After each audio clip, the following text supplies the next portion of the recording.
Can a serpent wear a crown of loyalty, or will it always shed its skin when the fire draws near? That was the question old griots of Umueke would ask under moonlit skies, beneath the sacred baobab tree, where fireflies danced to the rhythm of ancient drums. The story began long ago, in the heart of Igbo land, where the kingdom of Umueke stretched from the golden hills of Enugwu to the thick rainforests that hummed with secrets. King Obiajalu, whose name meant the heart at peace, was loved by his people. He ruled not with an iron fist, but with a heart as open as the morning sky. By his side always was Enzi Odion, his most trusted adviser. Odion was wise, respected, and feared, not for cruelty, but for the sharpness of his tongue and the depths of his mind. Some called him a gift from the ancestors, others whispered that the gods spoke through him. But behind his calm eyes was a flicker, a shadow that twisted like smoke from a dying fire. Only the blind could not see it, and those who saw it dared not speak. For who would question the man who whispered in the king's ear? The people of Umueke gathered at the central square, the red earth freshly swept, the air thick with anticipation. A messenger, breathless and shaking, had arrived from the northern borders. His eyes were wild. "My king," he stammered, "from the hills of Unduba, they come. A horde like locusts. Armed, mounted. They wear no crests. Their leader's face is hidden, but his voice shakes the ground." The crowd gasped. Mothers clutched their children. Warriors tightened their grips on their spears. But Enzi Odion only nodded slowly. "Let the storm come," he said, smiling slightly. "For even thunder must bow before the mountain." That night, under the glow of the full moon, King Obiajalu summoned his inner council to the sacred Ophir chamber. Its walls painted with the tales of ancestors, its ceiling open to the heavens. The air smelled of burning herbs and palm wine. "My heart trembles," said the king, looking each elder in the eye. "Not for fear of swords, but for fear of betrayal. We must defend our land, but not at the cost of our soul." Odion stepped forward. "Then let us lure them into the valley. A feast of fools they will charge, not knowing the earth itself has teeth. We will bury them in their own ambition." His voice was calm, but something in his tone was sharp. Princess Adanna, the king's only child, watched from the shadows. At 22, she had her mother's fire and her father's wisdom. She had seen Odion's eyes that night, too cold, too eager. Later, in the women's quarters, she spoke to Ineka, her handmaid. "Odion smiles too easily. Have you ever seen a python smile?" Ineka frowned. "You think he plots, my lady?" "I do not know," Adanna said. "But when the wind carries smoke, there is fire somewhere." The morning after the council, the kingdom of Umueke prepared for the Festival of Spirits, a celebration to honor the ancestors before any great decision or battle. The town square came alive with color. Dancers in flowing wrappers dyed in uli patterns, young boys beating the ojin, and elders chanting praise names that floated like smoke into the air. King Obiajalu, draped in white and coral beads, held the Ophir staff as he poured libation onto the red earth. "To the spirits of our fathers, guide us. Let truth be louder than whispers, and may treachery never wear the crown." Odion stood beside him, expression serene.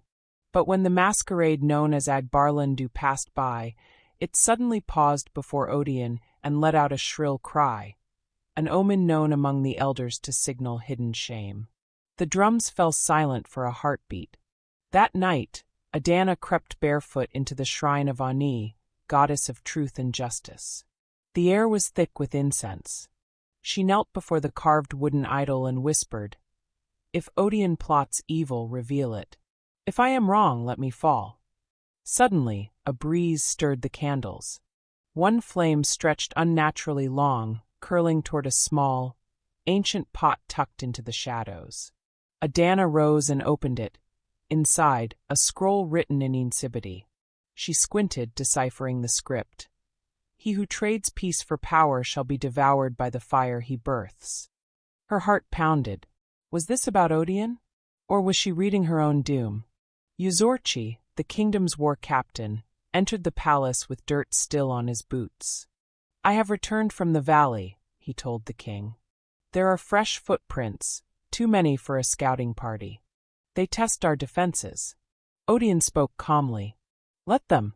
Fear is their first mistake." But Adanna stepped forward.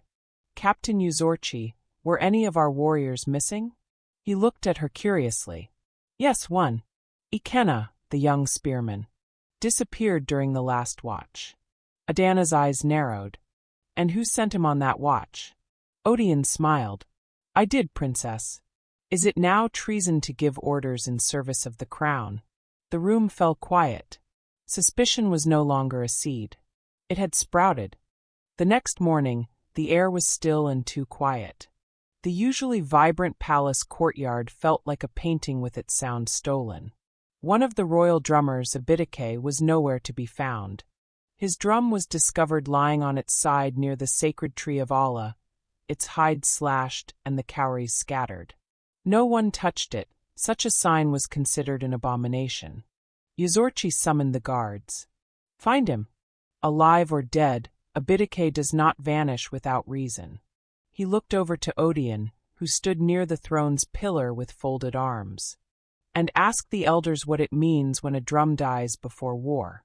Under cover of darkness, Adanna and Ineka traveled to the outskirts of Umueke, where the blind diviner, Dibia Amadike, lived among whispering bamboo and ancient termite mounds. Amadike sat cross-legged, his milky eyes turned toward the stars. "You bring the shadow's scent," he murmured. Adanna placed a kola nut and a strip of white cloth before him.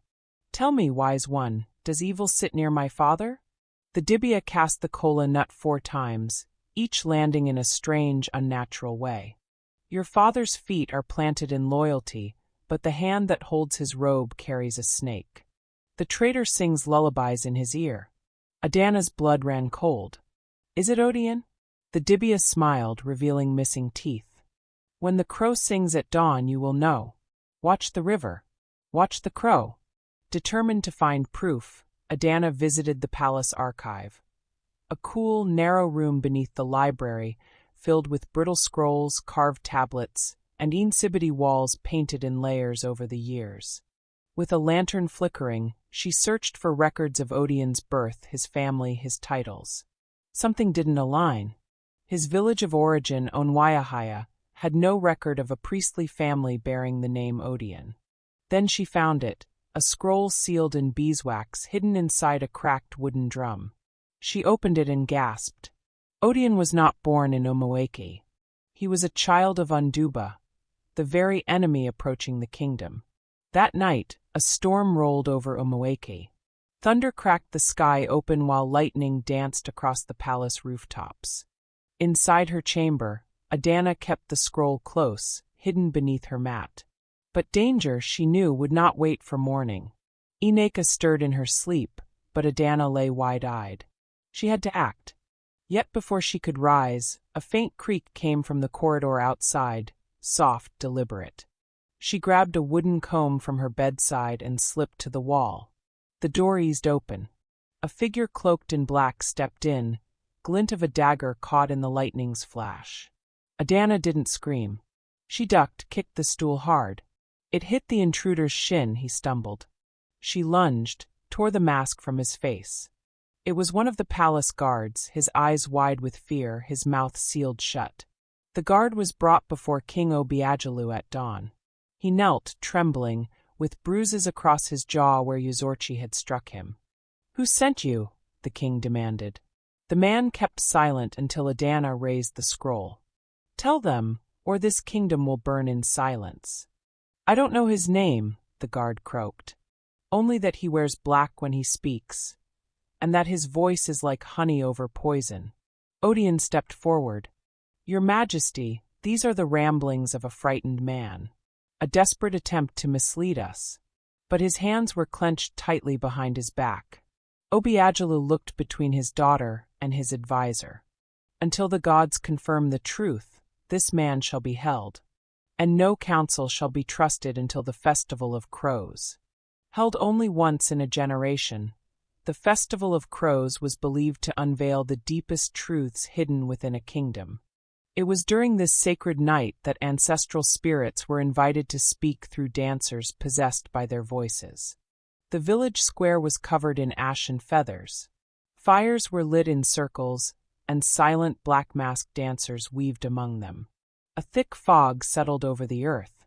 The people watched in sacred silence. Then one dancer, tall, graceful, in a crow-feathered robe, stopped before the king and collapsed to the ground, trembling. A voice not his own poured from his lips. "He who eats beside you at dawn seeks your throne by dusk. The child of Unduba wears Umueke's cloth." A murmur spread through the crowd like fire through dry grass.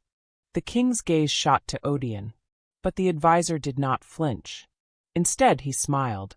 The king sat in the Ophir chamber long after the last fire of the Festival of Crows had burned out.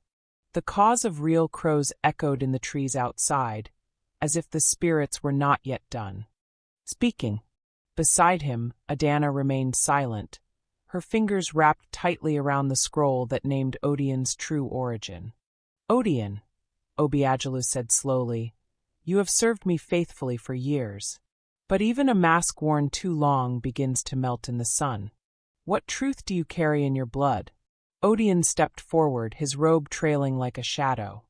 "Your Majesty, I have served you not as a son of Umueke, but as a believer in its greatness. My place of birth matters not, my loyalty has always been here." "Yet loyalty without truth is poison," the king replied.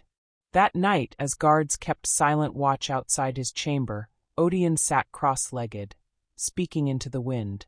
From beneath a floor tile, he removed a bone whistle carved with Nsibidi symbols. He blew once, and the air shimmered. From the shadows of the corridor emerged a cloaked figure with a scar across his jaw. General Ezium, leader of the approaching enemy from Unduba.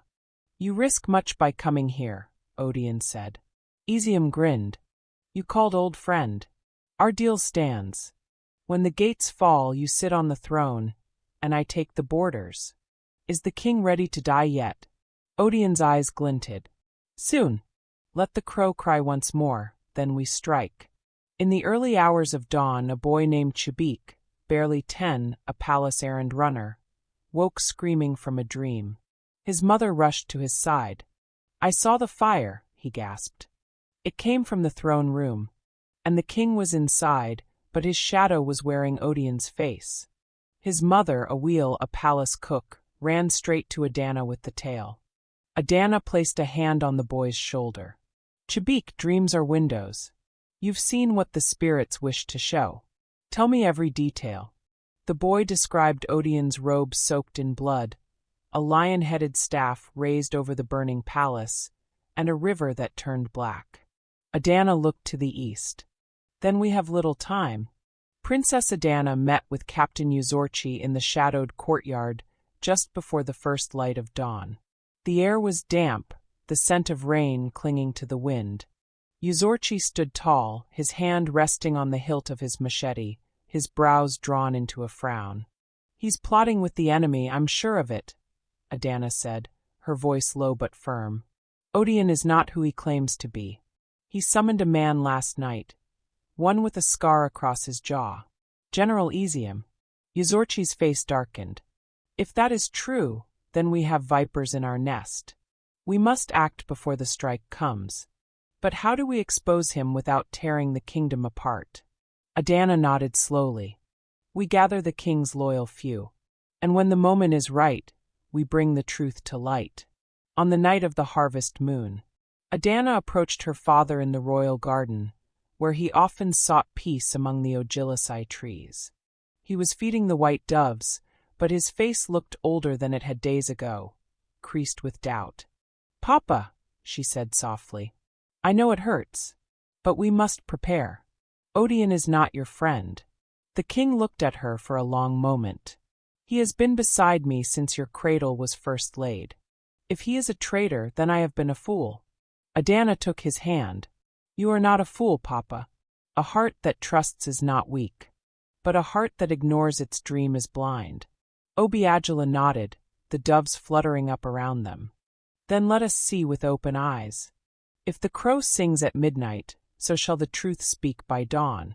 As the sun dipped below the horizon that evening, Adanna and Umueke lit a ritual fire near the village square, using wood from the iroko tree and herbs from Ani's shrine. The fire blazed gold and red, casting long shadows. From a bundle of cloth, Adanna drew the scroll with Odin's false origins. She tossed it into the flame, reciting words from the Insibidi. The fire roared higher, then hissed and settled into an eerie blue glow. Faces flickered in the flames, brief images of war, betrayal, and Odin standing over a fallen king. Umueke clutched Adanna's arm. It's a vision, they're warning us. Adanna stepped back. Then let this fire be the first light of our uprising. We will gather tonight. The shadow ends now. Under the thick cover of night, Adanna led a quiet procession to the ancient grove of Igbo, where oaths were sealed in blood and witnessed by the ancestors. The moon hung low, shrouded behind fast-moving clouds. Torches flickered as a select few followed her. Uzorchi, Umueke, Chibik's mother Awil, and 3 loyal palace guards. Kneeling before the sacred Igbo mask carved into the ancient iroko tree, each member pressed a thumb into a shallow cut made by Adanna's dagger and touched the mask. We swear by the spirits of our fathers, Adanna intoned, that truth shall not fall silent. We shall protect the king, confront the traitor, and if need be, die with honor. A rumble of thunder followed, though the skies did not rain. The oath had been sealed. Before dawn, Uzorchi dispatched a runner in disguise, a potter from Oba village trusted by Adanna, to travel to the distant shrine of Amadioha. There, the high priestess Umueke held the power to summon ancestral judgment. The runner, a 4, changed into a traveling merchant's robe and carried a single ivory bracelet as a sign of peace. He was warned. If he encountered any sign of Odin's spies, he was to vanish into the trees. Meanwhile, Adanna worked within the palace, quietly replacing guards near the king's chambers with those sworn by the blood oath. Bit by bit, the net tightened, but the time to strike had to be precise, or all would fall to ruin. The palace felt too quiet. Even the crickets seemed hushed. Adanna met with her inner circle in the storage room beneath the royal kitchen. Sacks of yam and clay pots lined the walls, but none noticed. All eyes were on her. Tomorrow, she said, Odin presents his final plan to the council. He will suggest opening the northern gates to draw the enemy into a trap.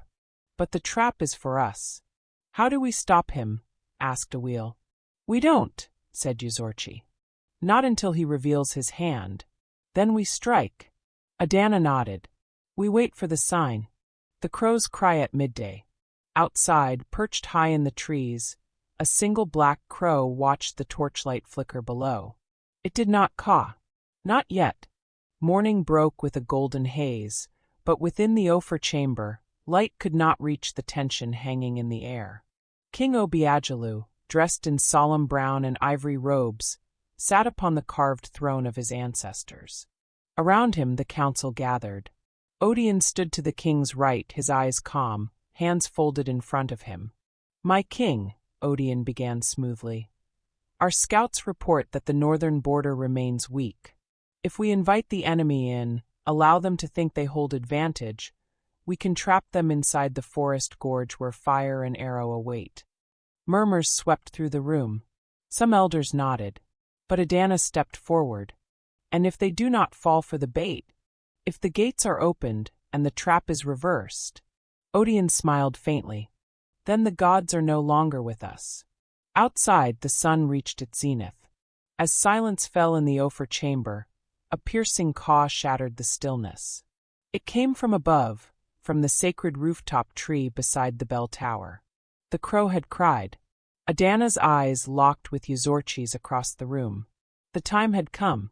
King Obiajalu rose slowly. I have heard enough. Odin stepped forward. Odin approached, still serene. But when the king raised his staff, Adanna drew forth the scroll and laid it at her father's feet. This is who he is. A son of Unduba. A traitor. He plots with our enemies. We have proof, witnesses, and prophecy. The guards in the chamber shifted. Odion looked around, expressions still unreadable. Then he laughed. You think you're clever, Odion said, his voice now sharp like a drawn blade. But you are too late. He turned to the king. Did you truly believe I stood beside you all these years with no purpose but to serve? No, Obiajalu, I stood to wait. And now the gates are open. He whistled, a shrill note that echoed beyond the walls. A thunder of hoofbeats rang out in the distance. Horns blared. Screams echoed from the market square. Yuzorchi drew his blade. Seal the chamber. Guards! But half the guards turned, drawing weapons against their own. Chaos erupted. Swords clashed and blood stained the sacred floors of the Ophir chamber. The cries of betrayal echoed through the marble arches. Loyal guards fought shoulder to shoulder with Yuzorchi, forming a protective circle around the king. Protect his majesty, Yuzorchi bellowed, slashing down one of the traitor guards. Do not let him fall. Odion retreated to the inner corridor, flanked by two of his hand-picked assassins. He turned back once and shouted, By nightfall this throne will kneel to Unduba. Then he vanished into the smoke as flaming arrows burst through the palace windows. Outside, the capital was chaos. Enemy warriors, disguised as traitors and beggars, struck from within, while the main force breached the northern gate. Houses burned, families fled, and drummers beat desperate rhythms to rally the people.